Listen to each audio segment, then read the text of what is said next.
So yes, my dear friend Janet Smith Warfield is in the house, and she is a wordsmith extraordinaire, word sculptress, I should say.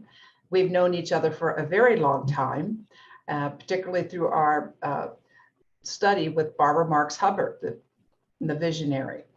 So Janet, without any further ado, I know we're starting just a minute behind schedule, which I think is pretty darn good. I'm going to give hosting privileges to you. Okay, good.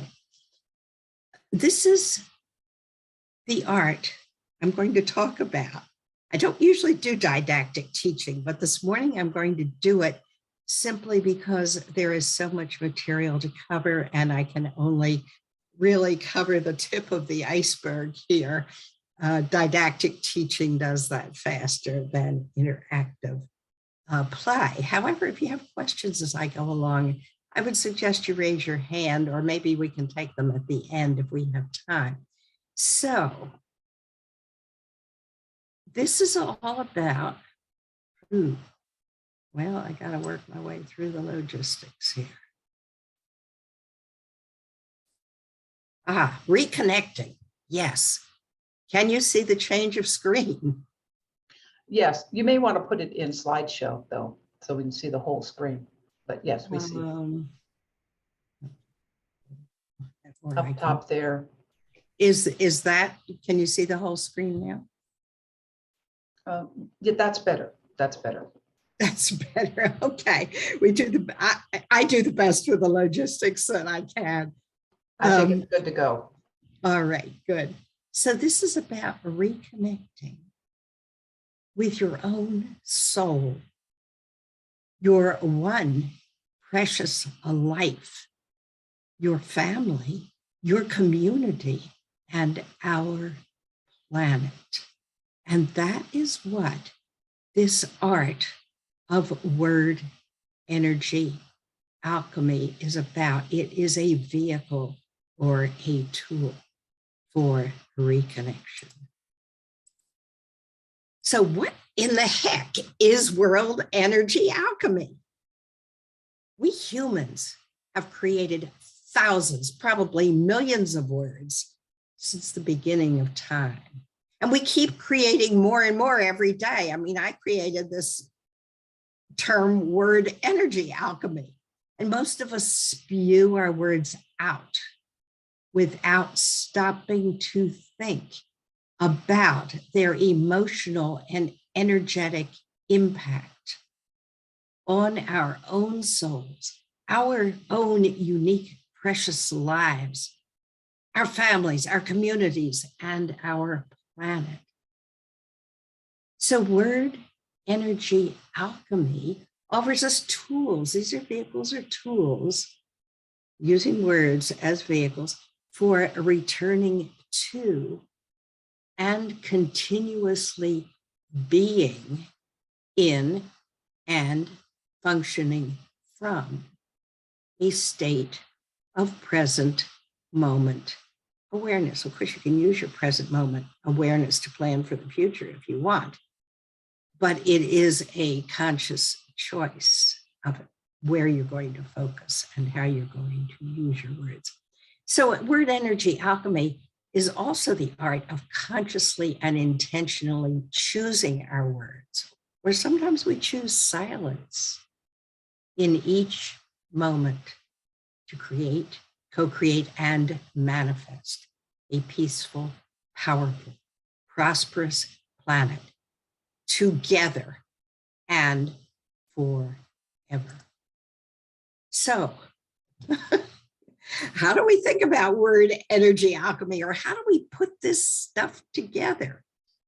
So if you think of your words as pieces of a jigsaw puzzle, say 1,000-piece jigsaw puzzle, and it's spread out all over the place in chaos, how do we put this together to create a complete, all-inclusive, coherent, beautiful, and meaningful picture? Let's begin with who you are, and then we move out from there. Are you simply going to parrot the words? And I think Noelle put this in the chat before, that you were taught by your parents, priests, and teachers without understanding their deeper experiential meaning. Now, you know that great art is not created by cloning, so you will never discover who you are by simply imitating someone else, including me. Yet, you can learn from other people. You can learn from your parents, your priests, your teachers. You can observe what they do and don't do, and how well it works. You can notice the impact their words and actions have on your own body, mind, and spirit. So word energy alchemy, it's an art. It's a learned skill of putting words together, just as you would put the pieces of a puzzle together, which would also be a learned skill, consciously and intentionally, to create, co-create, and manifest a beautiful, clear, complete, stable, but also dynamic and creative answer to the question, who am I? And it's also an art and learn skill of putting words together to create, co-create, and manifest with others a peaceful, powerful, prosperous planet. So this is where I'm going to focus my words today, consciously and intentionally. And I can't begin to cover everything. As I say, this is kind of the tip of the iceberg. But words as placeholders and simplifiers for complex experiences. Why we humans created words, what words do, how words work, what we humans do with words. And then shifting into a little bit of a different dynamic here. The whole concept of concepts, these are words that have been made up. They're not original with me. Power over, power under, power against, and power with.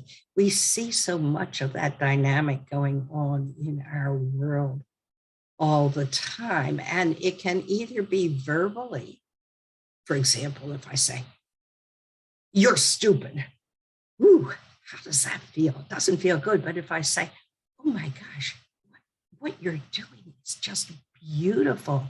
These are the power, the energetic impact that our words can have, both on ourselves and others. Helpful forms of language, and finally, wisdom practices. So beginning with words as placeholders and simplifiers, I'm going to go down a little bit into each of these rabbit holes, but I'm not very far because we only have half an hour here. So human created words are not the experience of what has been called the word or the eternal Tao or nirvana or eternity. Those words are placeholders for and I'm throwing out words here, an energy or beingness that the mind can neither conceptualize nor understand.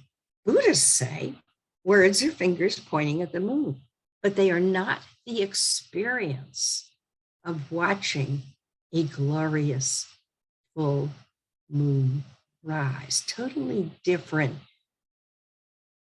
standing and reading about a full moon and actually being in that experience. So why do we create words? Probably to communicate with one another in a new way, not just grunts and snorts and hand gestures, but meaningful, agreed upon sounds that appear to point to something out there, which is a separation in itself, a disconnection. But we do this to understand, to alleviate pain, perhaps to give meaning to our lives, to create, co-create, and manifest. And that's the really important thing, without harming ourselves, others, or our planet. As well as we're able to do that. So what words do? Words separate, divide, and categorize for the most part. Love, hate, high, low, light, dark, good, evil, right, wrong, black, white, Oriental, indigenous, Jew, Christian, Hindu, Islamist, Taoist. And there's an occasional exception like the word whoosh, which kind of emulates the sound of rushing water. But for the most part, words separate, divide, and categorize. And I have here on the right side of the screen an optical illusion done by a friend of mine, John Langdon. Nothing in the image changes, but how does your mind shape what you see in that image? Do you see the word hate or do you see the word love? And how does that impact the way you feel? So what words do? They keep separating, and our minds, which created these words, keep separating, dividing, and categorizing all these words into smaller and smaller parts. So we keep creating and co-creating tinier and tinier bricks in the Great Wall of Knowledge. And this is the photo of the Great Wall of China. And look at all the graffiti on there, all the words that have been written. What was in people's minds when they did that? I don't know. But words can also be used to focus our attention, build connections. And that's what my focus is this morning. How do we build these connections and reconnections instead of the separations and the divisions, allowing us to communicate and open our minds to new possibilities. And this is a school in a little village in Uganda, Katwadi. It's a primary school run by a friend of mine, John Sentamu. Although you can't see it in the photo right now, he was actually showing the community how to use Sawyer water filters to provide clean water for that community. So what words do, continuing on this thread, if understood literally, words separate us from one another and from the environment that surrounds us. But if understood alchemically and energetically, they can become useful guideposts or tools or vehicles, if used consciously and intentionally, for reconnecting us, energizing us, and transforming us into the powerful creators, co-creators, and manifestors of truth, beauty, freedom, and love we were intended to be. And the photo here is, I believe it's the west portal of Chartres Cathedral, which is beautiful. And somewhat, there are some analogies, if you look for them, if you're looking for similarities between that and the logo behind me, the image in the logo. So let's use a metaphor here. Think of Albert Einstein's formula, E equals mc squared. Words are on the right side of that equation. The words soul or emptiness or non-dual consciousness or God or Allah or Jehovah or awareness or the eternal Tao or be here now or the still point are all words. They're fingers pointing toward the left side of that equation. I use the words living, breathing, energy. It has no boundaries. It can't be really correctly described in words, although there are lots of words that have been used to try to express it, as you can see here. The words are all different, but the underlying connectivity is there for all of us to access. So we're conditioned. Again, what words do? We are conditioned from the time we are born into this human created world of words and concepts from the moment we are born. This is mommy, that is daddy, that's the dog, that's the cat. And these words are simple to understand. And most of us would agree on what each word means. However, if my mommy is different from your mom, and if my daddy is different from your daddy, we now have the same word pointing, the word mommy, daddy, pointing to two different people. And we need to notice and clarify that, which is probably why we created the words my and your to differentiate the underlying referent. And sometimes we use the same words to structure different experiences. This is, and my words here don't completely relate to the photo. This was, I believe, right after Hurricane Ernesto, but it was in Atlantic City, New Jersey. There were cold gray waves rolling in as breakers. And in this case, the beach was not crowded, but sometimes in Atlantic City it is, with sunbathers, bikinis, tan bodies, little children building sandcastles with their fathers, red, yellow, and blue umbrellas, seagulls squawking overhead, black scallop shells, boardwalk peppered with bikers and joggers, and casinos in the distance. But the water is cold, murky, and thick, frequently, most of the time, with stirred up sand and with a land breeze, nasty, biting black flies appear. John might verbalize this experience as a day at the beach, very general language. But Jane, who lives on Roatan, Honduras, might use those very same words, day at the beach, to verbalize a very different experience. So on Roatan, it is rare to see breakers. You can see how smooth the ocean is, wonderful for snorkeling. The sea is a clear, placid mirror of blues, greens, and turquoises. Seaweed gently washes up on the white sand. Weathered driftwood and palm trees dot the deserted, narrow stretch of sand bordering the sea. And an occasional boat accents the skyline. There are no suntanners here, for the tropical sun burns tender skin far too quickly. Instead of nasty, biting black flies, Jane is tormented by chetras, those dastardly invisible no-see-ums that, with a single bite, can leave a welt the size of a tennis ball. So these are very different beach experiences. But until John and Jane put the word beach in context, they are using the same word beach to describe two very different experiences. So their speech is not as clear as it could be, and their communication becomes as murky as the waters of the Atlantic Ocean.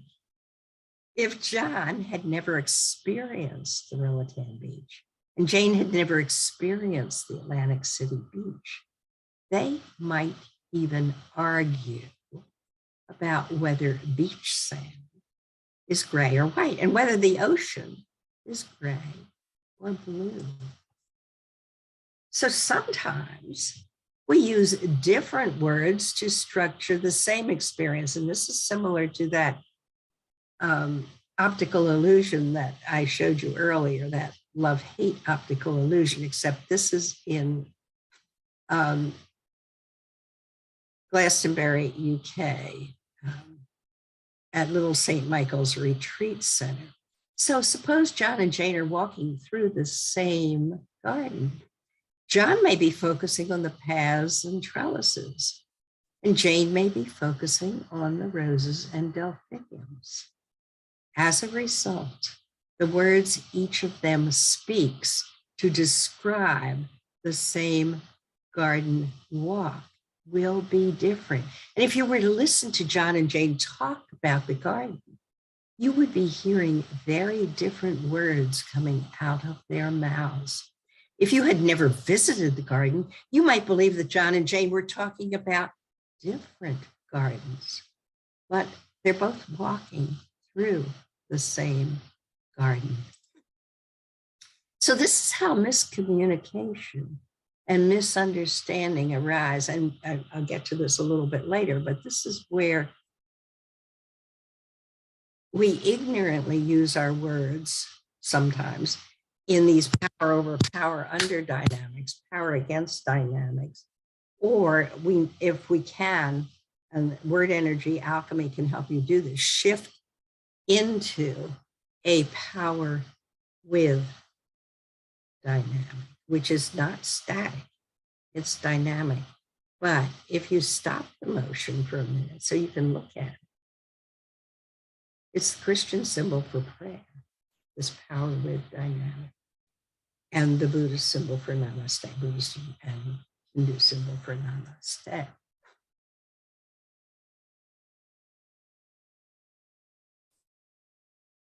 So a really wonderful set of words for me when I discovered these, written by Alfred Korzybski, the famous Polish semanticist. The map is not the territory. And I thought, oh yeah, I get that. So I kind of elaborate on that. The words are not the experience. The menu is not the food you eat, as shown here in the photo. There's a difference between actually sipping that drink and reading the menu that tells you about the drink. Looking at a map of the west coast of Florida is not the same as driving north on I-75 and breathing in the beautiful bougainvillea, the swaying palms, basking in a spectacular sunset. So now going into this power over power under dynamic, which is this, and it can be either verbal, and if the words grab people and take hold, it actually can also become physical abuse, one person abusing or using another. So getting into the physical side of this, I also had to deal with this Atlantic City councilman, unfortunately, on the verbal side. The word on the street was that he physically abused his wife so badly that she had to be hospitalized. And it's an example, an excellent example of ignorant, unconscious, uncontrolled eruption, explosion of power over, because of his own deep feelings of inadequacy and inferiority. And you may be familiar with the bully coward archetype. And he'd never had the courage or the ability or the education to do the inner work, to examine and transform his own feelings of inadequacy and inferiority. The councilman violently beat his wife up so he could feel important and in control for one small moment in time. He could have killed her. So I think it's really important to be aware of the destructive impacts our words can have if they aren't used consciously and intentionally and through choice. So, but there are other forms of power over and power under, which are aware, conscious, and functional, and certainly intentional. An example was when I was 3 years old, my mother and I were walking along Roosevelt Boulevard in Northeast Philadelphia. And then suddenly, a 3-year-old, I decided to go my own way, and I jerked my hand out of hers and started to run across the multi-lane, highly trafficked highway. My mother used power over really fast to grab me, yank me back to safety, and spank me. And I was clearly in a power under position. But my mother knew much more than I about the lethal impact of cars on humans. She had no intention intention of allowing the only child she would ever have to ignorantly kill herself. And she may have saved my life. So her intention, I spoke there in terms of no intention, but her intention was to save my life and keep me alive. So there's a difference here between I think Freud uses the terms death wish and life focus. And here's another example of power over and power under, but this is aware, conscious, and functional. So if I'm on a plane that's having engine trouble, I listen to the instructions of a pilot who has 40 years of piloting experience. I do what I am told because I want to live. But again, the focus, you see, is this pull toward life and living. So I know the pilot has many years of training and experience that I have never had. And now I'm just, this is another hypothetical. What if the plane, for whatever reason, is being piloted by a 5-year-old? It may be precisely one of the reasons it's having engine trouble. So who in the world ever gave that child permission to play the role of pilot? A child's ignorance, and it's more inexperience, but it's also lack of knowledge, but lack of experience will get us all killed if that child is given role power that the child has not lived long enough to experience, understand, and master. So power against, again, this is a story from history, his story, not her story. Power against, and this is dysfunctional and life destructive. When used unconsciously, power against can have deadly consequences, as we clearly saw in World War II and are seeing now, today, again, a repetitive pattern in Ukraine. When the Japanese Navy bombed Pearl Harbor on December 7th, 1941, their worldly patriotic intention may have been to rule the world, but ultimately the effect was very different. And intentions and effect, that's a whole other 1-hour seminar or more. So on August 6, 1945, Hiroshima, Japan was devastated by the first atomic bomb. 3 days later, on August 9th, 1945, Nagasaki was devastated by a second atomic bomb. Over 100,000 Japanese died, and 6 days later, the Japanese surrendered. So power against, again, dysfunctional and life-destructive, and it's exactly what we're seeing in Ukraine today. And we're also seeing it in things like the terrorist bombings in schools and the attacks on the capital of the United States. This is from history. Nazis came to power in Germany in January 1933.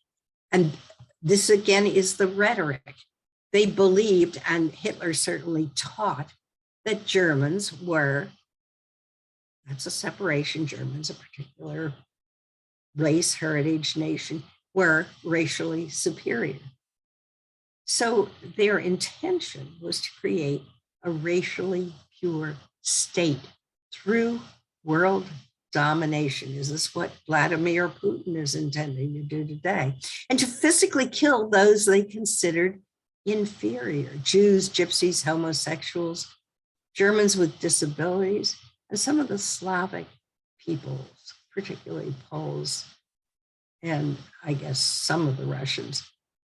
And other groups were persecuted. Again, this gets into the rhetoric, the use of words, on political, ideological, and behavioral grounds. communists, socialists, and Jehovah's Witnesses. So on September 1st, what do we have there? 6.5 years, inflamed by the rhetoric of Adolf Hitler, Nazi armies invaded Poland. Boy, we've got a real similar pattern going on right now in Ukraine.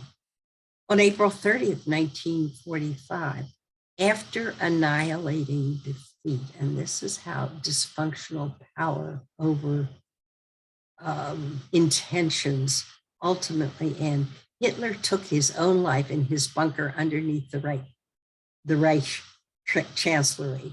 And 2 days later, on May 2nd, 1945, Berlin surrendered to the Allies. And 5 days later, German army commanders surrendered all forces to the Allies. But look at the destruction that we humans created, and it began with the rhetoric. So between 1939 and 1945, 6 million, estimated 6 million Jewish men, women, and children were murdered by the Nazi regime, as well as millions of other Nazi designated, here's the rhetoric, quote, inferior people. And during the entire Second World War, an estimated total of 70 to 85 million people perished, which is 3% of the 1940 population. So there are, it's interesting though, these dynamics as you look at the specific instances of them. Integrating power against and power with. So it's, how can we integrate the power against and power with? And a lot depends on the intention. So again, when used consciously and intentionally to promote life, life enhancing and life empowering purposes, we can do another whole hour just on the concept of intention. Right intention is one of the Buddhist Eightfold Paths. So power against can become a vehicle for both self-improvement and other improvement. When two football teams compete against one another, if the competition is done with the intention of improving each team's own skills and performance, again, we're getting into intention here. They play with an attitude of good sportsmanship. At the end of the game, they congratulate a winning opponent who has challenged them to improve their own skill and mastery. And we've got the same thing here when I was a child. We played softball in the summers with my father on the street in front of our Glenside, Pennsylvania home. And we were playing to be the best we could be. When someone hit a home run, everyone cheered. Both teams cheered. And it's also the way in my birth family, we played board games in the evenings, or my mother would organize. My mother was an elementary school teacher. She would organize games among the neighborhood children in the summer. We go out and we play Red Rover, or I See Something Red. And it was a wonderful coming together team experience. So there might be a game winner or loser, but it was only a game. And everyone who played was there to enhance his or her own ability. And everybody was part of an interactive team where everyone won because each player gave his or her all, increased their skill and experience, learned and grew. And that is what is possible on our planet if we set a right intention. So helpful forms of language. If your intention is to reconnect, if your intention is to abuse other people, you may as well just get off of this, this presentation right now. Go find somebody else who wants to abuse and fight, and go out by yourselves in your own field and fight each other. Get your AR-15s or whatever you want, see who can kill the other one first. However, if you think, well, maybe that's not really what I want because I'm the one who could get killed. If your intention instead is to reconnect. Let's start with this reconnecting with self, which is the first step. Know thyself. How do we use words to know ourselves? There aren't really right or wrong words, but they're words that are supportive or helpful or useful, or words that suddenly give us a new idea, a new perspective that fits in with and helps solve something we are struggling with, or it supports the words that support us. An example is generally a feeling of being loved supports us rather than a feeling of being hated and abused or used. So if we want to use and choose our words to facilitate knowing ourselves and partnering in co-creating a peaceful, powerful, prosperous planet, what personal word wisdom practices generally work best? And I speak only from my own personal experience. I'm not telling you, you should use these, you ought to use these, but this is what has worked for me. Again, this is reconnecting with yourself. Use first person singular. Use your stories from your own life, maybe some of your challenging stories where you've overcome something really difficult. Ask questions. And there are different kinds of conversations. Again, that could be another whole seminar. But there are conversations with self, which absolutely must be uncensored. There are conversations with one other person, and then there are conversations with among a larger group of people. So you're speaking from your own perspective. You're telling your own stories. You're asking the questions that you need to ask right now. And then it's not only asking questions, but it's asking the right questions to support this reconnection rather than a dissonance and a disconnection. You can use koans. That's what the Zen Buddhists use. That's a tool that they use a lot. I'll get into some examples of some of these. Metaphor and analogy. And I've already used some metaphors and analogies. So first person singular language, why do you use, again, if you want to reconnect with yourself, why do you use first person singular? Well, it almost seems obvious because it focuses your mind on the way you perceive your world, or perhaps want to perceive your world, not on what your mind and emotions are projecting outward. It keeps you out of generalizations. As you can see, there are exceptions to these generalizations. For example, a day at the beach. They're very different experiences for different people, depending on where they are. So first person singular language supports you in owning your own experiences and the words you have chosen with which to manifest them. Keeps you out of self-righteousness. You're not telling anybody else what to do. You're simply doing the inner work of looking inside at your own. It's really watching your own mind lots of times and watching what it does and watching your own emotions and what's going on in your own body. So it connects you with your own spiritual power, your own soul, through which your one precious life manifests. So it empowers you to know yourself. You know your strengths, you know your weaknesses, you know your resources, you know what you can and can't do. And then you're in choice in each and every moment through freedom and choice. First person singular language empowers you to be the very best human you can be without harming others. So what words can you use? And I could also phrase these as questions. I think right here, right now, I feel, I need. My choices in this situation are, I need to learn or I need to know. I can look for answers here. I can trust. And let me just real quickly rephrase these as questions. What do I think? What do I feel? What do I need? right here, right now. What are my choices? What do I need to know? And whom can I trust? Whom or what can I trust?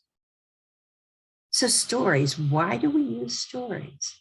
So when we tell a story from our own life, particularly one that has opened up our mind or shifted our life in some unexpected way, you are owning your own experience and the words you have chosen with which to share them.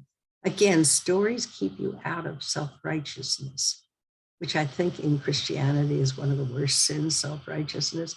You're simply sharing your own experience, using words. So they're a wonderful way, stories are a wonderful way to communicate deep meaning without sounding authoritarian. And through stories, I just did a TV show on Monday for Planetary Peace, Power, and Prosperity, where I had a conversation with Ann Gordon, who does whale watching tours. She told some amazing stories, basically getting hit over the head with a 2x4 is what it felt like. But so the stories with a twist, with an unexpected ending that opens up the mind, and you, as you write these stories and as others hear your own stories, they're invariably drawn into archetypal patterns that humans have experienced over and over throughout history. So they contain deep life lessons and they help you discover new ways to solve old problems. Stories empower you to manifest your own unique perspective and soul, and it is unique for each of us. And interestingly, Jesus taught using stories for parables. And questions, and I've already flipped some of the language around to ask questions, and it may have a different impact on you, whether you phrase things as a statement or a question. But again, they open your mind and the minds of others. They offer you a deeper understanding of another person if you're asking the questions of another person, and more clarity around whatever dynamic is going on between you and another person, or you and a group, or you and a culture, whatever it is. They put you in deep listening mode. And the Buddhists use the term beginner's mind. It's a mind of inquiry. And again, they keep you out of self-righteousness. Socrates used questions. But it's not just asking questions, it's asking the right questions to get the answers you need, but also to support this reconnection. And in this case, it's reconnection with yourself, but also reconnection with everything else, your spouse, your children, your family, your community, our planet. So before you can ask the right questions, you need first to answer the question, what do I need? And nobody can answer that question except you.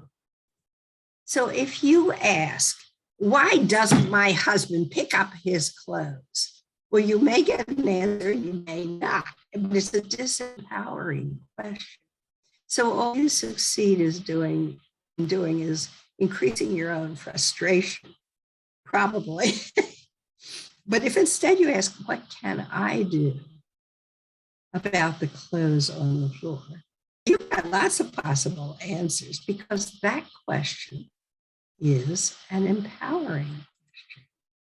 You can pick the clothes up yourself. You can ask your husband to pick them up. You can ask your kids to help pick them up. You can hire a housekeeper to come in and do it for you. But if you start complaining to your husband about the fact that he's not picking up his clothes, you will likely just create separation. You might get the clothes picked up, but what do you want your relationship with your husband to be? And I'm getting a message that my internet connection is unstable. Sorry, I have no control over that. So koans, it's a paradox. It's a verbal paradox. The underlying energetic connection is not separated, but it's a word paradox. The words look as if they're very different and very opposite. And it's used to train Zen Buddhist monks to abandon ultimate dependence on reason. And I've got the word force in there, but it's probably to kind of hit them over the head with a 2x4, with a conceptual 2x4, into gaining sudden intuitive enlightenment. Some examples. If you practice sitting as Buddha, you must kill Buddha. Maybe it's you must kill the conceptual mind, the maps. What do you call the world? What is this? Out of nowhere, the mind comes forth. Just wash your bowls.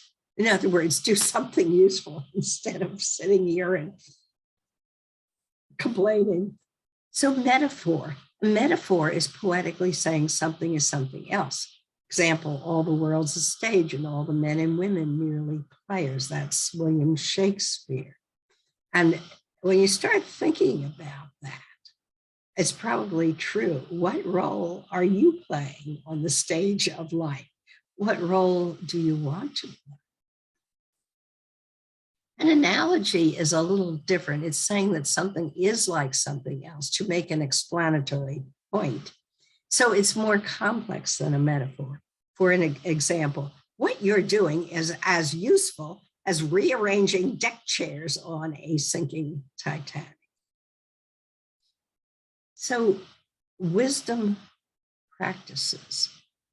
There are individual linguistic wisdom practices, and then there are group wisdom linguistic practices, and they're very different. The individual ones, and this is part of exploring who you are and reconnecting with your soul and your one precious life. You can write affirmations. Affirmations are positive first-person statements.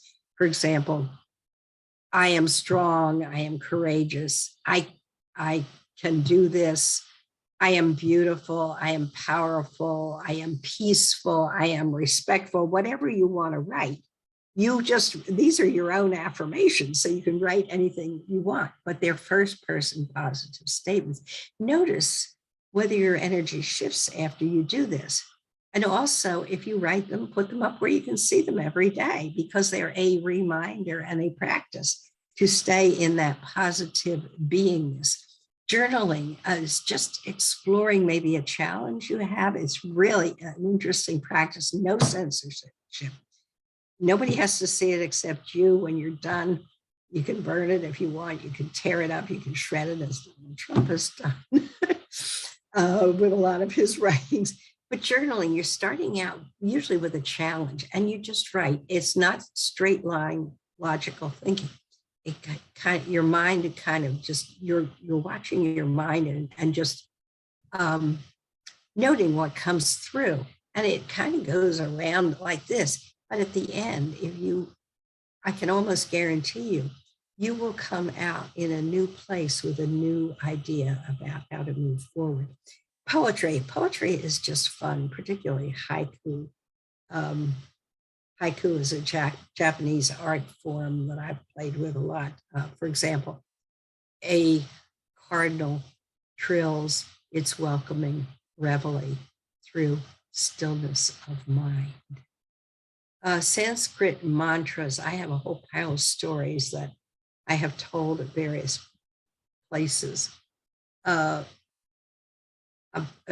Sanskrit mantras. There's one, Om Shrim Klim Lakshmiye Namaha, which is calling abundance into your life. I kept repeating that over and over and over again. And it was just amazing. I don't know whether it was focusing my attention. I'd find pennies on the ground. People were treating me kindly instead of using me and abusing me. Vision boards, and I have, I believe, an example here. This is one of my vision boards. I have done how many? 1, 2, 3, 4, 5, 6. I've done 7 of these over the years, and they're different at each moment in time. And I have actually manifested every single thing on this vision board. once you create, and there, I don't have time here to go into it, but once you create a vision board, you put it up where you can see it every day, just like the affirmations. It changes your own energy field. And just going back to group wisdom, linguistic practices, circle work, mastermind groups. This is more than 2 people. You can also do dyads practices, wisdom linguistic practices with only 2 people. Circle work, I'd refer you to Ron and Victoria Friedman, who were my mentors in that. Mastermind groups, I'm trying to think, I believe Mark Victor Hansen. There are many people who teach mastermind groups. So, summary. Again, I'm just hitting the tip of the iceberg here. This is actually really fun to play with once you get into it. But words are placeholders. They're simplifiers for complex experiences.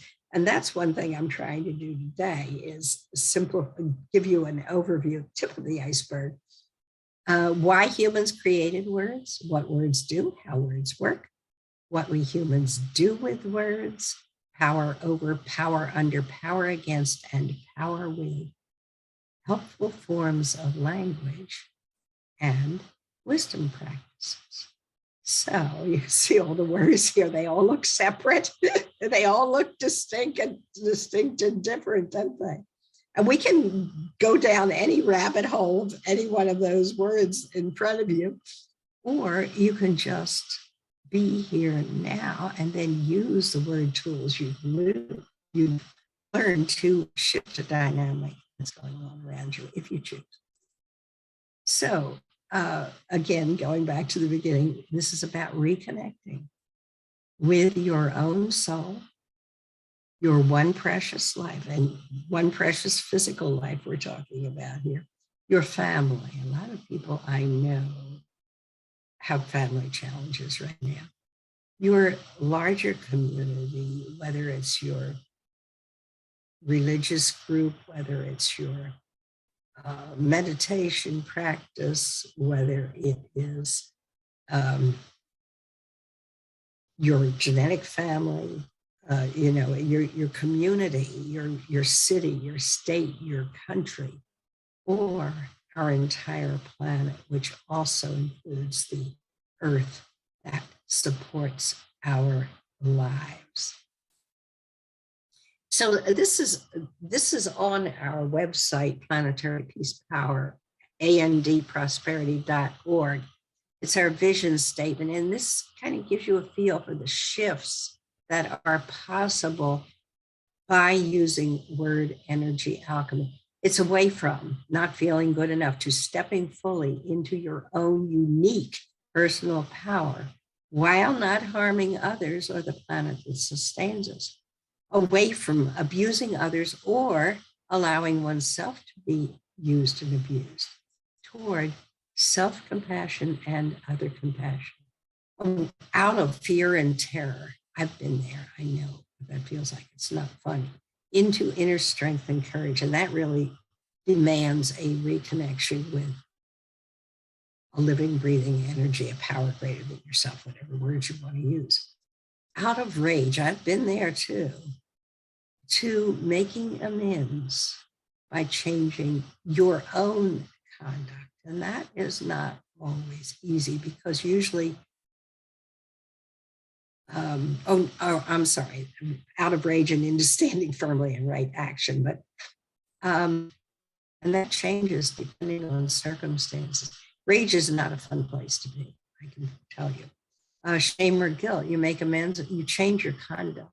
You start respecting other people and listening to other people as appropriate, or perhaps standing in your own strength and power, and away from a transactional money economy of lack into an abundance economy of giving and receiving as you are able, out of planetary war and desecration and into deep inner community and planetary peace. So according to my computer, we have 4 minutes left. If you're interested in exploring more deeply, the word energyalchemy.com site is not, we're not yet promoting it, but there's some interesting free information there. And I think some of it includes a piercing the veil of illusion play that Noelle and Bob did with me. Was it for World Unity Week last week, Noelle, or I think it was for one of your co-creators, Convergence. Yeah, I think so. Okay, I was telling you my internet connection is unstable again, bless its heart. And planetary peace, power, and prosperity. I will tell you, we've been having some challenges, logistical challenges recently with that site because we're using SiteGround, and they just decided to migrate everything up to the cloud, and they disappeared some of the things that were originally on that site, but there's still a lot of really valuable information there. If you're interested in going deeper, if you have the time to explore, there's a lot of really good content there. There are a lot of videos. There's an explanation of our logo here, some basic explanation of that, because we're conditioned to separate ourselves from this. I'm going to use the words living, breathing energy, non-dual consciousness, whatever you want to use. We're conditioned out here, and then the first challenge is how to reconnect.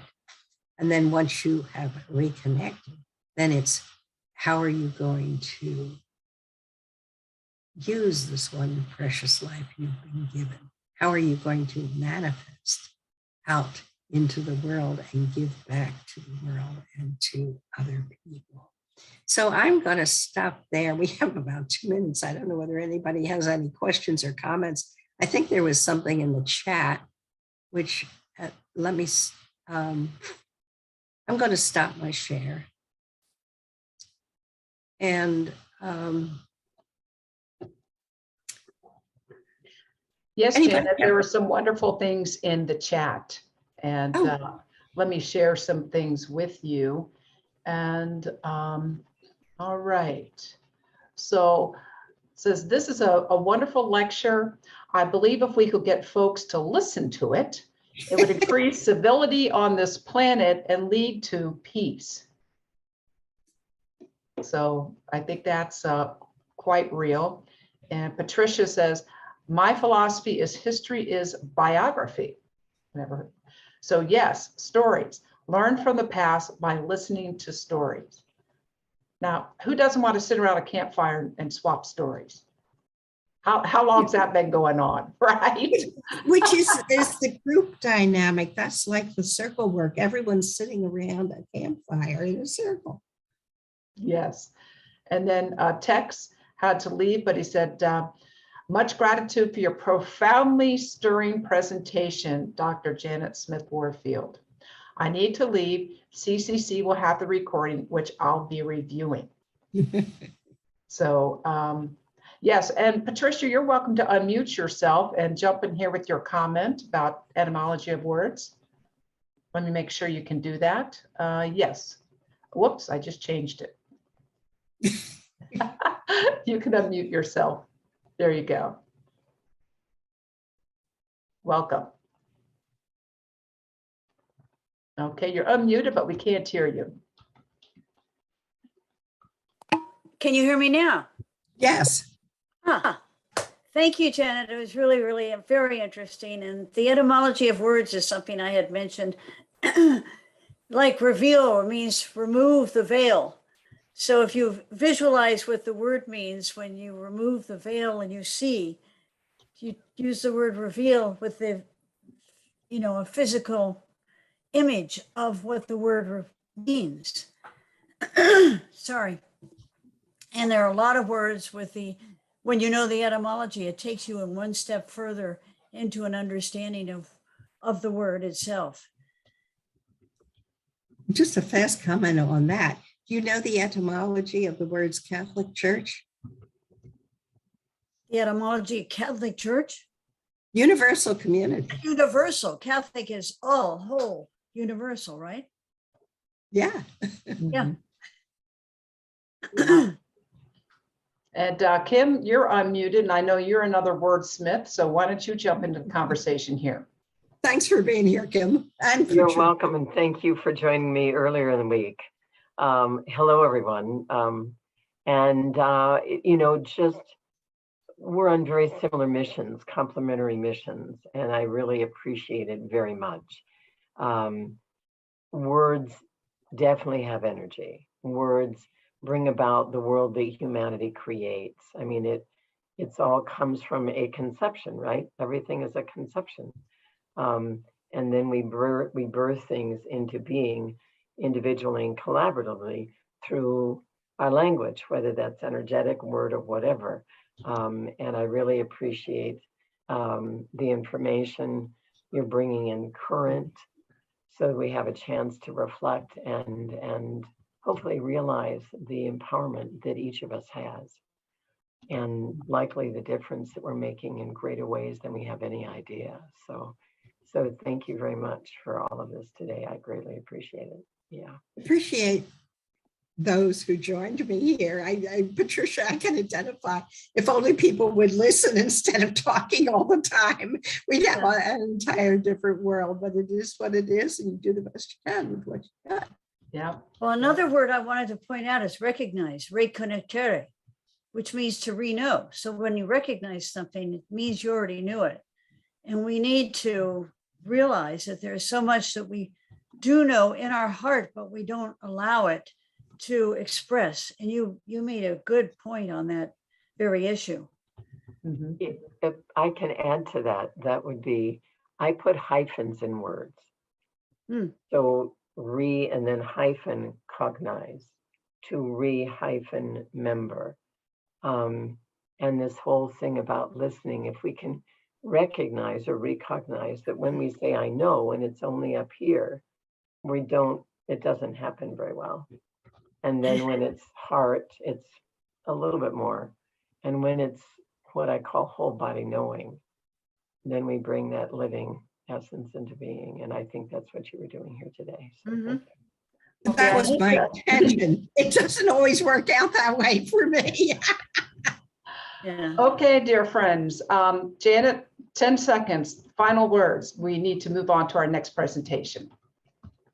Well, trust yourself, explore, play, and pay attention to the words that are coming out of your mouth and how they're impacting your own body and your own body, your own actions, and your own emotions. And then use your own words consciously and intentionally to support others. And sometimes it's just keeping your mouth shut. Well, with that, I'll keep my mouth shut. Thank you, everyone, for joining. And we're coming up with our next guest with Fran Bailey and Kathy Mason. So stand by. You're more than welcome to stay. Hold on. Thank you. Thank you. Thank you.